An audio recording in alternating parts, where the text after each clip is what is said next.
I am here this morning to hang out with you guys. I should have switched the camera around. It's okay. All right. So good morning, good morning, good morning, good morning. Welcome to drboycetv.com, the home for intelligent Black people. I hope you guys are feeling Black and intelligent today. I'm going to let the rest of the family know that we are live right now. If you want to get a text notification whenever we go live, you can do a couple of things. One, hit that notification bell. Hit that notification bell right now. Also hit the like button while you're at it. And then second of all, go ahead and text the word Boyce, B-O-Y-C-E, to 31996. Text Boyce to 31996. We got some good, intelligent conversation to be had today. If you're not Black and intelligent, then you may want to get the fuck out, because this is not a good platform for you, because we tend to be very open-minded about everything, and we'd love to talk about all the things that are happening in the world, and we don't let anybody else drive this conversation. We're just too smart for that. So anyway, I congratulate you for being Black, and I congratulate you for being brilliant and capable and reaching your potential. And I want to encourage you to never give up on yourself, to always believe that you can do anything that you put your mind to. And if you don't believe that, then let me convince you, because I think that if you hang out with us long enough, you're going to feel good about your life and move forward in all the things you want to accomplish. Hey, shout out your city, so I know what city you're from. I see Mommypreneur. I love that name, Mommypreneur. That's excellent. She is from, she says good morning. Well, good morning to you, beautiful Black woman. Magic City Photography, Miami, Florida. Let's see here. Good morning, beautiful, from the beautiful Florida Keys. Yvonne, I'm jealous. I wish I was in Florida right now. I'm going to Medellin, Colombia. I have a niece that lives down there. If you go to my Instagram, The Real Boyce Watkins, I actually have pictures of my beautiful niece, and so we're going down to Colombia to see her at some point soon. And also we'll be in New York, October 27th. So if you want to come to our investment seminar in New York, you can go to drboycenewyork.com. That's drboycenewyork.com. All right, so I see Be Easy from Philadelphia. Let's see, LG, good morning from Tempe, Arizona. My sister lives out in Arizona. Sister Phyllis, good morning, Alabama. Yeah, well, good luck to y'all if you're a Crimson Tide fan, because I don't want y'all to take another ass whooping like y'all took last year against Clemson. I'm messing with you. Joe Main Media, what's going on, brother? West Point, Mississippi. By the way, if you want me to shout out your business or anything like that, you want to get some cheap advertising, just throw a little change into the super chat, and I'll make sure I shout out your business and shout out your comment. So that's the least I can do for you in exchange for your support for the platform. You don't have to do it. Just an offer for you guys. Sean James, hello from Vermont. Terry Covington, good morning from Philly. Lynette, not a football fan. Okay, good for you, because they run at a plantation down there in Alabama. They got guys graduating from the football program that can't spell the word Alabama. Let's see. I'm gonna eat good in Columbia, Philly here. All right, that's what I'm talking about. Charlotte, North Carolina for Lakeisha. Atlanta, Georgia for Hustle. What's going on? See, Doc, you're supposed to set the phone up horizontally. Try it.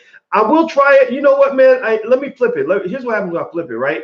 Can y'all see? It says, see, every time I flip it, it says orientation is locked. Flip it back. So I can't flip it like every time I flip it, but I'll try. Next time I'll try to start it off horizontal and see what happens, because I don't want to like upset y'all, with like bad video or anything. But anyway, so here's the point. Let's get started here. Please hit the thumbs up button if we could. Just our quick morning ritual. In the count of three, everybody hit the thumbs up button and the notification bell, so you'll be notified whenever we go live, because y'all know this channel is very unique. We're very intelligent, and I believe we give you high quality engagement. So on the count of three, everybody hit the thumbs up button and hit the notification bell. 1, 2, 3. Thumbs up, thumbs up, thumbs up. Notification bell, hit the notification bell, and then just type in Black Power in the chat, and that'll let me know that you're done and we're ready to go. Okay, so thumbs up and notification bell, and type Black Power in the chat, because that's what we believe in. That's who we are. We believe in empowering the Black community. All right, so let's get this party cracking here. So you guys know Dr. Alicia and I. Dr. Alicia is the beautiful Black woman that I'm going to be marrying in June. We're going through the wedding planning process, which is absolutely insane for me, because I've never planned a wedding. I'm like a typical dude, I'm old school, right? My approach is like, look, I'll come up with the money. You and the wedding planner pick the flowers and everything, but I'll be supportive. Like, I'll sit there and you say, do you want blue flowers or purple flowers? I'll be like, I don't know. Oh, okay, purple. Right? But she's going through all the planning process. And also another thing that we've been doing is next week we're actually running our first marathon. You guys know I've been trying to lose weight, right? So preparing for this marathon has been extraordinary in terms of shaping my mind and my body and everything else. I'm very, very happy about that, and I owe it to her. If you ever want to improve your life, get you a quality black woman next to you. That's how you make your life better. So when we go running, sometimes we listen to podcasts. We'll listen to TED Talks, we'll listen to speeches, we'll listen to commentary, we'll listen to maybe Vicky Dillard on FlyNewBeingQueenTV.com. We'll listen to whatever else is going on in the world. We don't listen to negative stuff. We listen to stuff that's going to make us smarter, better, and positive, and more informed, right? So we were really curious about this thing with Trump, like Trump and his decision to address the African American Young African American Leadership Summit or something like that. And I thought that was really interesting because I was trying to figure out what was really going on here. Like what kind of stuff was he speaking? What kind of stuff was he saying? And I'm not here to tell you what to think about any political party. I want to make that 100% clear. Y'all see my shirt. I ain't Democrat. I ain't Republican. I vote for black people. I write in my candidate. My candidate is the African American community, and that's who I'm voting for. So whatever's good for you is good for me. Whatever makes you happy makes me happy, right? I'm not going to condemn you if you vote for Hillary or the Democrats. I'm not going to condemn you if you vote for Trump. I'm not going to condemn you if you vote independent. I'm not going to condemn you if you don't vote at all. Why? Well, because I believe in freedom. I believe in true freedom that I believe that our ancestors had a vision for, which was not one where black people are being forced to make decisions based on race. I believe in a world where black people are allowed to make the decision that works best for them. Black people are human before we are black, right? We are human before we are Negroes. We are human before we fit into a box. We're human before we're Democrats, right? So that's very important. That's what I believe. So do not take this as an endorsement of any candidate one way or the other at all. Geraldine Berg, can I come to the wedding? Yes, you can, sister. Please come out. We're going to try to make the wedding open for people that want to come out. We'll probably set something up online where you can get a free pass just to have a ticket so you can get in, because we're gonna have the security there on lockdown, right? In fact, I'm gonna call the Nation of Islam, see if they can help us out with security. But we want to make it open. We want the wedding to be open for a lot of folks that want to come in and be a part of it. So yeah, I will make sure Geraldine gets invited to the wedding. All right. So here's the deal. All right. So Trump gave this speech, and he's speaking to the African American leadership, whatever that means. Leaders are people that are, sometimes it depends. You got real leaders who really lead, right? Because people want to follow them. And then you got leaders who are appointed, right? Or who are propped up, right? And so some of these leaders are people that have actually established a significant amount of leadership, in their space, and they're respected for that. And then you got people who are, leading tiny organizations that Trump himself has chosen to sort of boost them up, right? And that kind of happens whenever somebody gets power. A lot of times there's a quid pro quo in politics that I think black people still have to kind of understand. The quid pro quo, the trade-off, something for something, kind of means like, look, if you had my back when I was running for office, then when I get into office, you're gonna have a come up. Your status will be elevated. I saw this up close when I watched when Obama got elected. I was very close to it. I was working with Al Sharpton a lot at that time. I don't work with him anymore because I don't agree with him politically, but at that time, I had a different view. Like, we had a lot of commonalities on issues like we worked together on the case of Kelly Williams Bolar in Ohio, a black woman who was sent to jail for sending her child to the wrong school. We worked together on another situation with a lady in Missouri. I can't remember her name, but gosh, but they were about to send this sister to jail for 15 years for cutting in line at a Walmart. I don't know if y'all remember that. It was back in 2009. And so anyway, so Sharpton and I got to see some things, right? And what I saw was, I saw these come ups. I saw these people who were in the middle of nothingness sort of being elevated as Obama got elected. I saw certain other people being frozen out. For example, I noticed that Sharpton was invited to the White House 1,000 times during the Obama presidency. Not 1,000, but probably over 100 times, a couple hundred times or something like that. Jesse Jackson, I don't think, was invited at all. I don't recall Reverend Jackson ever being invited. And if he was, it wasn't a big deal, right? It was maybe 1 or 2 times, right? And that was because there was a deliberate effort to elevate Sharpton's status and to, sort of minimize Jackson's status for whatever reason, right? Well, same thing is happening with the Trump presidency. He grabs, certain black people and says, okay, I don't hate all black people. I just don't like the black people who don't like me, right? So he grabs these conservatives, whatever. They have a right to be conservative, whatever. As long as you're not anti-black, I'm good with that. And he elevates them, right? And what's interesting about this is that this is a very dangerous energy for the Democratic Party, because these are not sort of the typical conservatives that I remember seeing growing up. These are not the typical black Republicans we used to see back in the day. Back in the day, black Republicans were kind of these nerdy black people that nobody wanted, that thought they were white and wanted to hang out with, with white folks all the time and just had no interest in the black community. They literally like would wake up in the morning and want to scrub their skin off so they could get as white as possible. That was my impression of a lot of the black conservatives I knew. Now you got black conservatives, though, some of whom, not all of them, some of them are like Diamond and Silk, who, I mean, we've been seeing Diamond and Silk for 300 years, right? That's a minstrel show. But some of them are like, I'm black, I'm from the hood. I bump Kanye West, like I'm part of hip hop culture. You know what I mean? Like they're really coming in with an energy, with a confidence that you haven't seen before, right? The confidence, their swag is, look, we're going to be who we're going to be, and we're not going to tell you that we can't be that person, right? And I find that really interesting to observe, and it's also reflected in the fact that Kanye West is going around the country. He's doing these church tours, this Sunday service or whatever, and he understands one important thing about black people. He understands that no matter how mad you get at somebody, you'll always forgive them if they make good music for you, right? If they come out with some good music or some good chicken or whatever it is, then you will end up then you'll end up forgiving them. You forgive and forget, and it's over, right? So he's in church, rapping in church, but he's also preaching and teaching in church, or not teaching, preaching, and some will say either teaching or it's propaganda, depending on how you look at it. But he's literally in there with a MAGA hat on. I think I saw him on Saturday Night Live with a MAGA hat on, and he's literally using this platform he has using the coolness of his hip hop music, his undeniable talent as a mechanism to promote Donald Trump. I don't agree with that. I think that is a little bit sinister. It's not cool. I don't appreciate it. But here's the deal. Let me tell you another truth that I believe. I didn't like it when Beyonce did it either for the Democrats. See, here's the deal, right?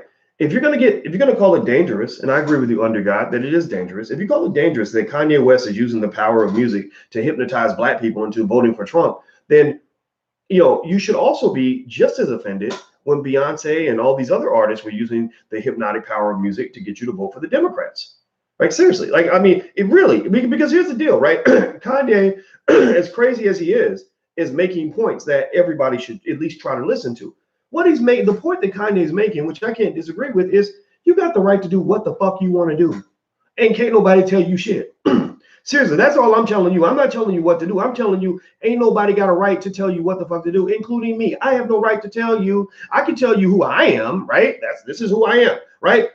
But who am I to tell you, oh, you a coon because you voted for the Republicans, or you a coon because you voted for the Democrats? No, because really my philosophy is I don't think either party has done a very good job of really helping black people get to where we want to get to. I mean, I think that we have to understand black people have no friends. I hope that you get this, right? So Kanye has a right to be who he wants to be. Now, here's what's fascinating, right? So I was really interested in this speech. I had people come back and say, Dr. Boyce, we'd like to get your commentary on what Trump said, because he had the highlight. The headliner was, you built this country. He was a Republican doing something very basic but very heavy, which was acknowledging the fact that black people built the country. Now, of course, he's not going to give us the honest to God credit, right? Which is that we were the foundation, the backbone of American wealth that led to America being the richest country in the world. But he threw us in the equation, and he specifically went out of his way to say repeatedly that you haven't gotten credit for this. You haven't gotten credit for this. I thought that was interesting. I mean, does it mean anything to me? Not really. I don't need him to tell me that. I don't think it's going to make a big difference in terms of outcomes for the lives of our families. But, to that extent, I remember thinking, I don't recall Obama really boldly discussing the black experience in a detailed way on a consistent basis over a long period of time. Even when Obama got out of office, now he doesn't have to worry about not getting reelected. He still doesn't really talk about black stuff. I went on his Twitter the other day. Everybody's been talking about Amber Geiger and Botham Jean and his trial or her trial. Well, it was like his trial because black man's always on trial, right? And Obama has nothing to say about that, right? But he was talking about the Beatles, and then he was talking about climate change, right? So I thought that was quite fascinating. That you are the people support you, the people that boost you up. If you're a leader of those people and you're there to serve those people, then your obligation as a leader is to be there when those people need you. You're supposed to be there when they're going through distress. You're supposed to be there when they're talking about an important issue. You're supposed to be there when they need guidance. You're supposed to be there when they want your leadership, right? And he's not there. He's like, I ain't touching this shit. I ain't got nothing to say about Amber Geiger. I ain't got nothing to say because my white folks gonna get mad at me, and I don't want to mess up my Netflix deal, and I'm trying to keep this money. And me and Michelle are good, right? So we're gonna talk about climate change or do some sort of little cushy girls program or something, and that's going to make everybody happy because people like the soft, gentle Negroes. Now, speaking of soft, gentle Negroes, actually, before I move forward, I want to acknowledge and say thank you to Mommypreneur for the donation. She said, thank you for advocating for our people. I will send more to you soon. Well, you know, you don't owe me a nickel, sister, but I really appreciate those nickels because those nickels do go to help us get things done. Like, people don't know that it's going to cost us almost $20,000 to go to New York to do the investment seminar in New York. This stuff ain't cheap, and we are funded independently. We don't allow corporate sponsorship or government money or none of that stuff. So when y'all support, it allows us to get more done. And so if you believe in what we're doing, just know your money is a good investment in your community, and we will give you something in exchange for your money. We will always do that. So, and if you don't feel that way, then don't give us anything. Okay. So anyway, let's move forward. Hit the thumbs up button, and please hit the notification bell. If you haven't hit the notification bell, please hit the notification bell. Hit the thumbs up button. Where in New York? Let me see. Okay, so CC Ryder, we're going to be in Manhattan on October 27th. You can go to drboycenewyork.com. That's drboycenewyork.com. So hit the thumbs up button and the notification bell. Please do that as I sort of go down and talk quickly about some points in the speech that I observed that I think are worth discussing. When I was listening to Trump's speech, one thing that I thought was interesting, if you ever want to go through YouTube videos fast, just so you know, there's a way you can actually speed it up. So I speed up stuff so I can listen to a lot of different stuff and catch a lot of different commentary. And one of the things that he brought up was Black unemployment. He talked about it, directly, deliberately, and consistently. This is a bragging point for Trump. He brags about the fact that Black unemployment is lower than it's ever been.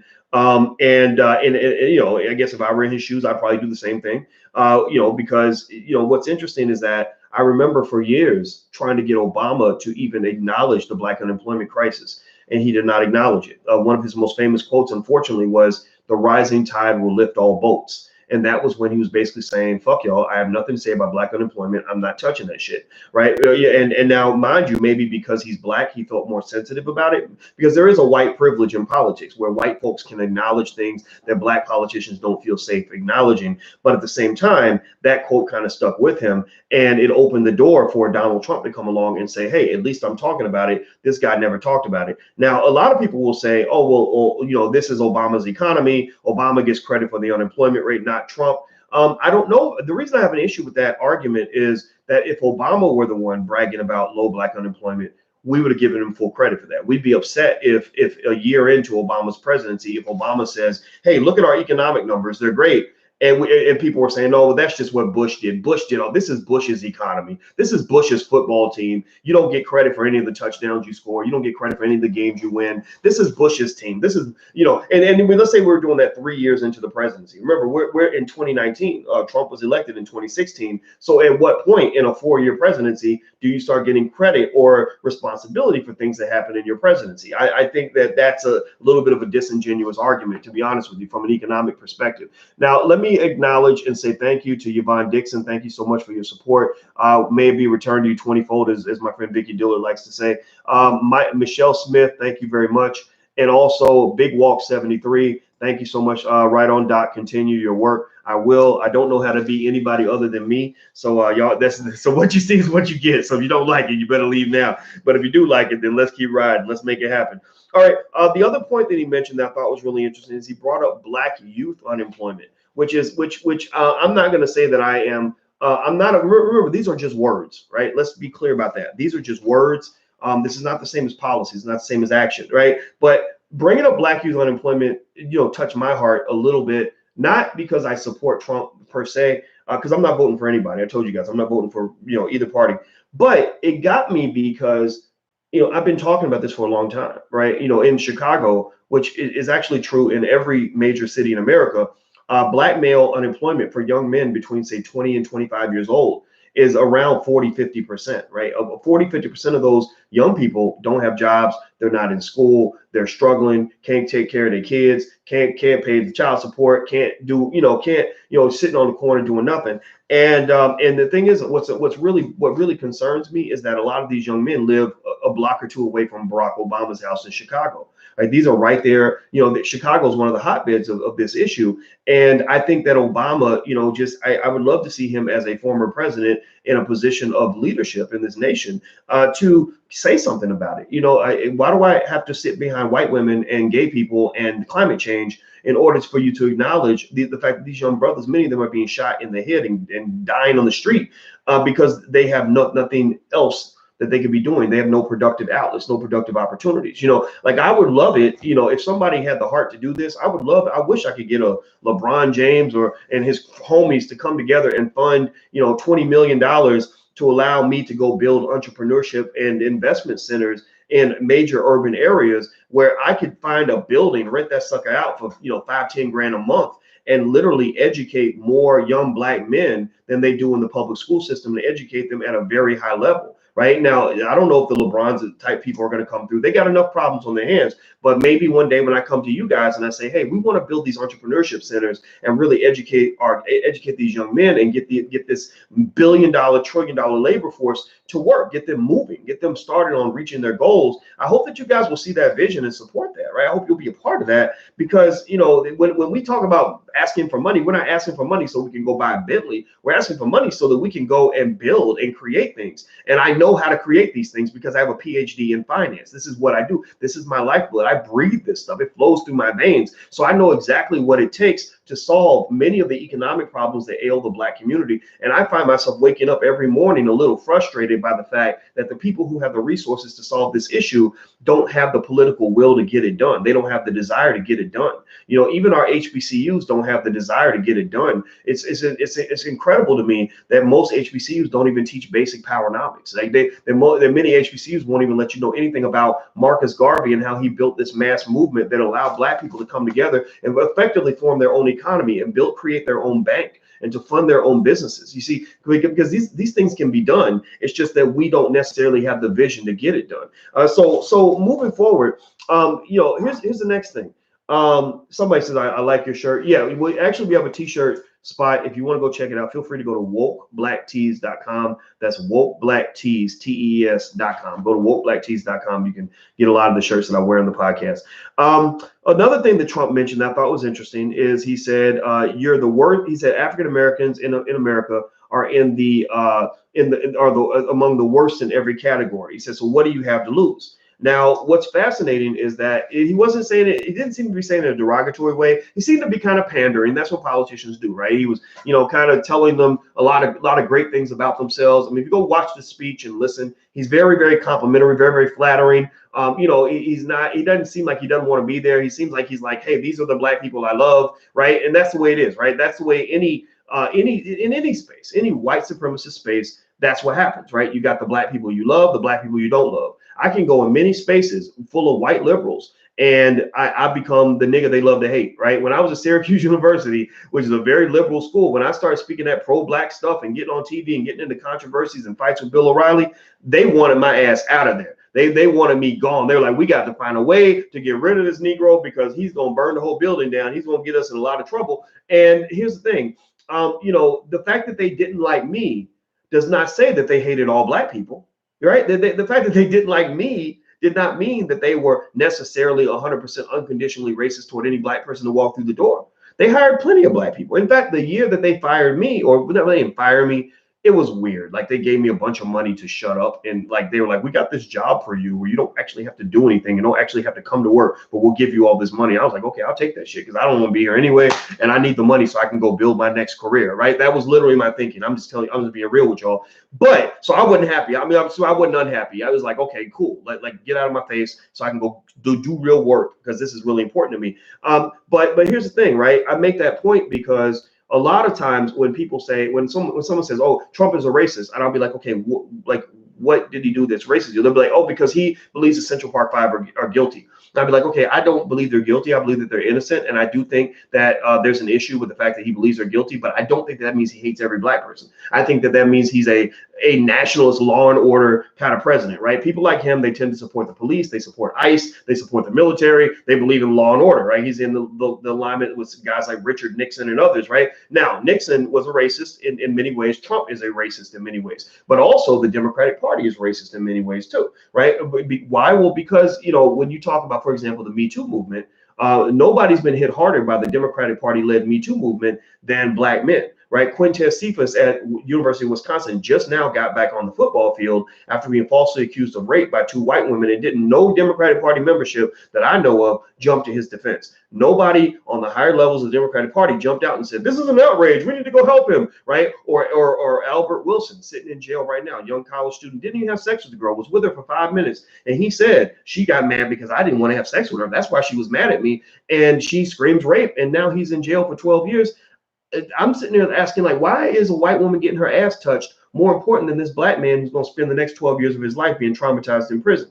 I don't understand what your logic is, and I don't understand how you can behave this way and lead me to believe that you have my best interest at heart. It sounds like you have your best interest at heart. It sounds like you're taking care of yours, so I need to be taking care of mine. You're saying that you're taking care of yours and you need me to take care of yours. Well, I'm not the mammy. I'm not the help. I'm not here to take care of yours. I'm here to take care of mine. So what you're saying is you're drawing a line in the sand saying, you take care of yours, I'm going to take care of mine, and I'm a grown-ass man, so I'm okay with that, right? But for some reason, for black people, because we have this tradition of being the help, we love to be the support system for white supremacist organizations and institutions and political parties. We love being the help. We love, you know, Cowtown running up behind white folks, backing up their ideas, whatever they are, right? And they tell us to talk about immigration. Suddenly we're outraged about immigration. I give 0 fucks about building a wall. I don't care nothing about people breaking into the country illegally. If you're going to make that legal, then make everything legal. If you're going to make it legal for somebody to come across the border without any permission, then fuck it. Okay, then let's go to the Illinois State Prison and let's let all these brothers and sisters that have been locked up for 25 years over, you know, possession of marijuana or you know, selling a little dope back in the 80s. Like, seriously, like, start there, do that, and then I'll give you the wall. That's a negotiation, right? That's my negotiation for the Democratic Party. If you want me to support your whatever it is, your anti-wall, okay, I'll be anti-wall, but you got to go and get these people out of prison first. Get them all out of prison. At least how about 20,000? Get 20,000 of them out of prison. And then I'll support your effort to stop the wall. I give 0 fucks about the wall. So I don't care. It does not affect me. They're not building the wall in my neighborhood. I'm not trying to break into the country illegally. So why would I give a shit, right? So here's the deal, right? Or so one story that Trump told that I thought was great, and actually I got to send my brother a note because we're supposed to have a meeting, and I need to tell them. All right, so hit the thumbs up button, by the way. Hit the thumbs up button. Please hit the notification bell so you'll be notified when we go live. Please do that. I had to send my brother a note because we're supposed to have a meeting right now, but I get into this stuff. Let me tell you a story that Trump told about Van Jones that really got my attention. And I'm going to finish this conversation. We got to do a part 2 on this video because I have a lot of interesting points that came to mind on this. He told this crazy story about Van Jones, and I hope that this is not true. I really do. This is really fascinating to me. And I think that it really speaks to the level of mind fuckery. I call it mind fuckery because that's another way of saying propaganda, psychological manipulation, whatever you want to call it, that's occurring within the Democratic and Republican parties. One thing he said about Van Jones that was really fascinating is he said Van Jones came to Trump and said, we need your help on prison reform. We need your help getting something passed that involves, prison reform and helping certain people get out of jail, things like that. And he said, I need you to help me get these votes for specific senators. And he outlines the whole thing. Go read the transcript. It's really interesting.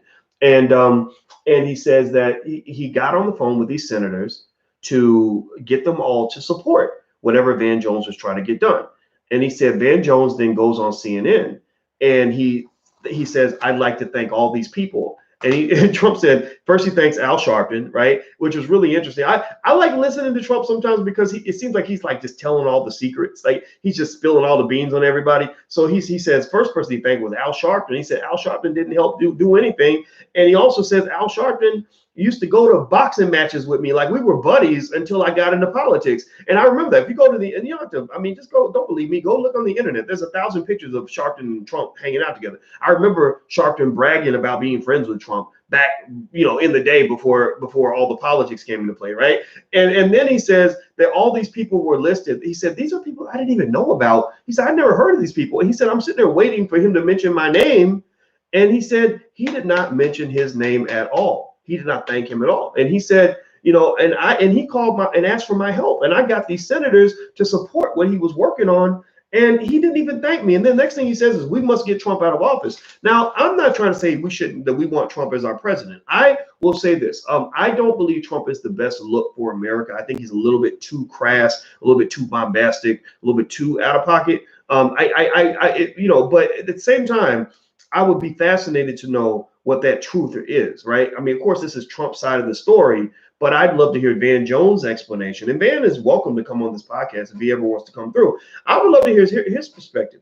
If that man helped you get this shit done, why are you so partisan that you can't simply say, hey, we worked across party lines, we got this done because we care more about America than we care about being Democrat or being Republican? Because I think that that's what people want. I think Americans are sick of the Democrats and Republicans being so hell-bent on destroying each other and keeping each other from getting anything done that they're hurting the country in the process. I don't know if you feel that way, but I think unity is something that people want. And that's why people hate Congress, because they, when Obama first got into office, first thing McConnell says is, in his old turtle ass country boy, he's like, well, first thing we got to do is make sure that he's a one-term president, and stopping this president is at the top of my agenda. And I'm like, why is stopping the president at the top of your agenda? Why is the number one goal that you have in life to make sure that the country does not move forward? Well, I say, fuck you. And I say that you are committing treason, sir, because you are hurting this country. Like, I don't really care. I will work with a Democrat or work with a Republican if what you're doing is making sense.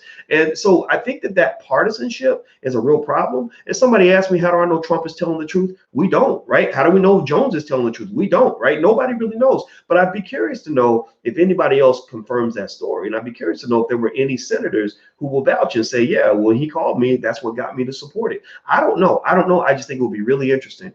And by the way, so I want to say thank you to Stetson King. Thank you for your support. He says he's from Jackson, Mississippi. I've been to Jackson. I love Jackson. I'm going to go to Jackson and do an event at some point in the near future. I'm a combat veteran, Bronze Star recipient. Thank you for your service. Bless you, sir. He holds a doctorate in business administration. So give a digital round of applause to my homeboy Stetson King. God, man, brother, I'm so proud of you, man. Thank you for serving your country, and thank you for being an honorable and empowered Black man, brother. And thank you also for your support, man. That's awesome. So anyway, guys, I got to run. I got a meeting to go to, so I'm going to bounce out. Do me a favor before you go. Please hit the thumbs up button. Also hit that notification bell. If you hit the notification bell, you'll be notified whenever we go live. Just in case you're curious, we'll be in New York October 27th doing an investment seminar all day long. Me, you, and a small group of like-minded Black folks who want to build and want to invest and want to move forward. So it's really, really good. In fact, we have a money-back guarantee. If you come and you're not happy, we will always give you your money back. But we haven't had to give a refund yet. And the love rate is almost 100%. Like, everyone loves these seminars. They're really, really good. And also, if you're ever curious about checking out any of my books, feel free to go to drboycebooks.com. Here's my book, The New Black Power. There's a part 1, part 2, and a part 3 in this series. So feel free to check that out if you are interested in, I don't know, having more books on your shelves that you might want to read and get a unique perspective on things. So I'm going to come back, guys, because I really want to keep talking about this issue because I think it's really interesting. I wish you the very best. I want you to go achieve your goals. I don't want you to be scared. And I want you to be you. And I want you to do what's best for your family. Because remember, at the end of the day, Black people ain't really got no friends, but it's okay because we love each other. So everybody just shout Black love or Black power, either one, before you go. And just know that I love you. And I'll see you guys soon. Take care. Have a good day. Peace.